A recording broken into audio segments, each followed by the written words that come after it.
Hi friends, అందరూ ఎలా ఉన్నారు? ఇవాళ వీడియోలో వచ్చేసరికి మనం ఏపీ ఎంసెట్ సంబంధించి 2025 యొక్క నార్మలైజేషన్ ప్రక్రియ తెలుసుకోబోతున్నాం అండి. అసల నార్మలైజేషన్ ప్రక్రియ అంటే ఏంటి? అసలు ఈ నార్మలైజేషన్ ప్రక్రియలో ఏం చేస్తారు?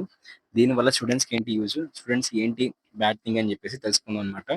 అయితే ఈ నార్మలైజేషన్ ప్రక్రియ అనేది కేవలం ఏపీలోనే కాదండి. మనకి తెలంగాణలో కూడా మనకి ఈ నార్మలైజేషన్ ప్రక్రియ జరుగుతుందనమాట. కేవలం ఈ ఇయరే కాదు, మనకి ప్రతి ఇయర్ కూడా ఈ నార్మలైజేషన్ ప్రక్రియలోని ఎంసెట్ సంబంధించి ర్యాంక్స్ అనేవి మార్క్స్‌ని డిసైడ్ చేస్తారనమాట.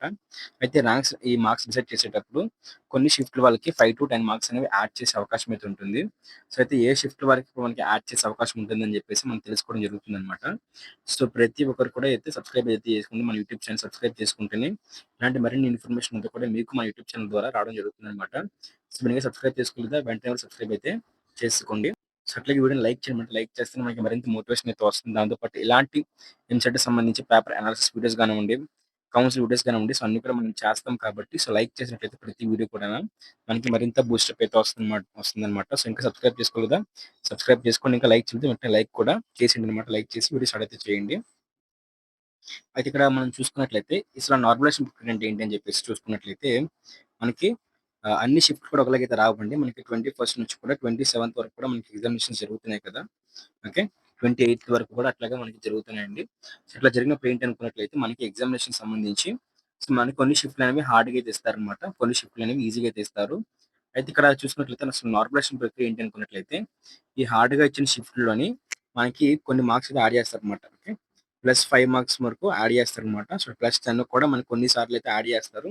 బట్ మనకి ఎక్కువ ఛాన్స్ అయితే మాత్రం +5 లేదా +5 లోపు అయితే మనకి యాడ్ చేసే అవకాశం అయితే ఉంటుందన్నమాట. చాలా రేర్‌గా అయితే 10 మార్క్స్ అయితే యాడ్ చేసే అవకాశం అయితే ఉంటుందని చెప్పేసి చెప్పుకోవచ్చనమాట.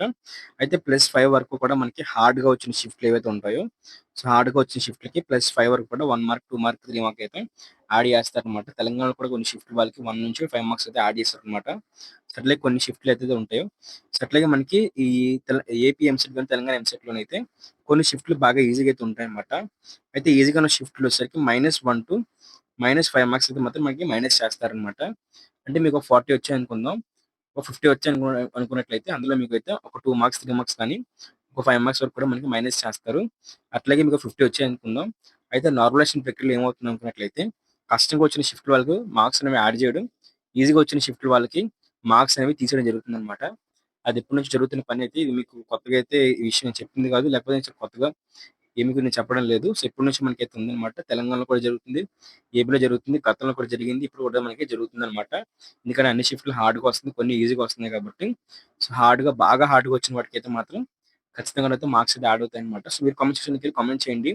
మీరు ఏ షిఫ్ట్ రాసారు? అది ఎంత హార్డ్‌గా వచ్చింది? అది వెరీ డిఫికల్ట్‌గా వచ్చిందా? ఓకే అనిపించిందా? సో, మీరు ఏ షిఫ్ట్ రాసారు? ఫర్ ఎగ్జాంపుల్ 23 మీరు ఫస్ట్ షిఫ్ట్ రాసారనుకుందాం. అట్లా రాసినప్పుడు సో, ఆ షిఫ్ట్ ఎట్లా ఉంది? హార్డ్‌గా ఉందా? వెరీ హార్డ్‌గా ఉందా? అని చెప్పేసి మీ యొక్క అభిప్రాయాన్ని అయితే కామెంట్ సెక్షన్‌లోకెళ్ళి కామెంట్ చేయండి. అయితే నెక్స్ట్ అప్‌కమింగ్ వీడియోలో ఏంటి అనుకున్నట్లయితే, ఈ హార్డ్ షిఫ్ట్‌ల వాళ్ళకి ఏవైతే ఉన్నారో, సో, హార్డ్ షిఫ్ట్‌ల వాళ్ళకి సో, మనం చెప్తా అనమాట. ఈ హార్డ్ షిఫ్ట్ వాళ్ళకి ఇన్ని మార్కులు యాడ్ అవుతాయి. ఈ ఈ షిఫ్ట్ వాళ్ళకి ఇన్ని మార్క్స్ అయితే మైనస్ అయితే అవకాశం అయితే ఉందని చెప్పేసి డిస్కస్ చేసుకుందామండి. సో, ఆ వీడియోస్ కావాలనుకున్నట్లయితే ఖచ్చితంగా మీరందరూ కూడా లైక్ చేయండి. ప్రతి వీడియో కూడా లైక్ చేస్తే మనకి మరింత మోటివేషన్ వస్తుంది కాబట్టి లైక్ చేయండి. దాంతో పాటు మీ ఫ్రెండ్స్ ఎవరైనా ఉంటే వాళ్ళందరూ కూడా షేర్ చేయండి అనమాట. దాంతో పాటు ఇంకా సబ్స్క్రైబ్ చేసుకుంటేనే మనకి రోజు పేపర్ అనాలిసిస్ కానివ్వండి, రిజల్ట్స్ అప్డేట్స్ కానివ్వండి, సో, కౌన్సిలింగ్ గైడెన్స్ కానివ్వండి మొత్తం అయితే మన యూట్యూబ్ ఛానెల్ రావడం జరుగుతుందన్నమాట. ఓకేనా? సబ్స్క్రైబ్ చేసుకోండి. బెల్ నోటిఫికేషన్ మాత్రం ఆన్‌లో పెట్టుకోండి. Thank you. బాయ్.